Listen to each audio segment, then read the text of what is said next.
ನಾನು ನಿಮ್ಗೊಂದು ಆಕ್ಟಿವಿಟಿ ಹೇಳ್ತೀನಿ. ಈ ವಿಡಿಯೋನ ಪಾಸ್ ಮಾಡಿ. ನಿಮ್ಮ ಸುತ್ತಲೂ ಇರುವಂತಹ ಹಸಿರನ್ನ ಗುರುತಿಸಿ.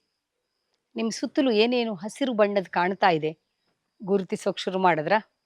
ಏನಾಗ್ತಾ ಇದೆ ಈಗ? ಇಷ್ಟು ದಿನ ನಾನು ಗಮನಿಸೇ ಇರಲಿಲ್ಲ, ಇಷ್ಟು ದಿನ ನೋಡೇ ಇರಲಿಲ್ಲ ಎನ್ನುವಂತಹ ಹಸಿರುಗಳು ಎಲ್ಲವೂ ಕಾಣಿಸ್ತಾ ಇದೆ. ಅಂದ್ರೆ ನಮ್ಮ ಮನಸ್ಸಿಗೆ ನಾವು ಈಗ ಒಂದು ಸೂಚನೆ ಕೊಟ್ವಿ. ನಮ್ಮ ಸುತ್ತಲೂ ಇರುವಂತಹ ಹಸಿರನ್ನ ಗುರುತಿಸು ಅಂತ. ಅದು ಈಗ ಕೇವಲ ಹಸಿರನ್ನೊಂದೇ ಗುರುತಿಸ್ತಾ ಇದೆ. ಅಂದ್ರೆ ನಾವೇನ್ ಸೂಚನೆ ಕೊಡ್ತಾ ಇದ್ದೀವೋ ಅದನ್ನ ಪಾಲಿಸತ್ತೆ. ಅಕ್ಷರಶಃ ನಮ್ಮ ಮನಸ್ಸು ನಮ್ಮ ಸೇವಕನ ಹಾಗೆ ಕೆಲಸ ಮಾಡುತ್ತೆ. ನಾವ್ ಏನ್ ಹೇಳಿದ್ವು ಅದನ್ನ ಮಾಡುತ್ತೆ. ಆದ್ರೆ ನಮಗೆ ಏನ್ ಹೇಳ್ಬೇಕು ಅನ್ನುವ ಸ್ಪಷ್ಟತೆ ಇರಬೇಕು.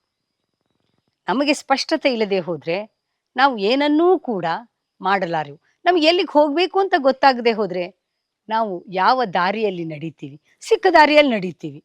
ಹಾಗೆ ಆಗಿ ಹೋಗ್ಬಿಡುತ್ತೆ.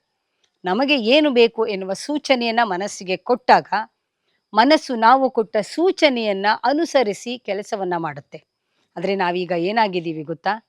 ಮನಸ್ಸು ಹೇಳಿದ ಹಾಗೆ ಕೇಳುವ ಮನಸ್ಸಿನ ದಾಸರಾಗ್ಬಿಟ್ಟಿದ್ದೀವಿ. ಮನಸ್ಸು ಸೇವಕನಾಗಬೇಕಾಗಿತ್ತು.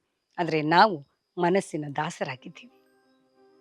ಭರವಸೆ ಕೇವಲ ಚಾನಲ್ ಅಲ್ಲ, ಬದುಕು ಬದಲಾಗೋದಕ್ಕೆ ತೆರೆದ ಬಾಗಿಲು.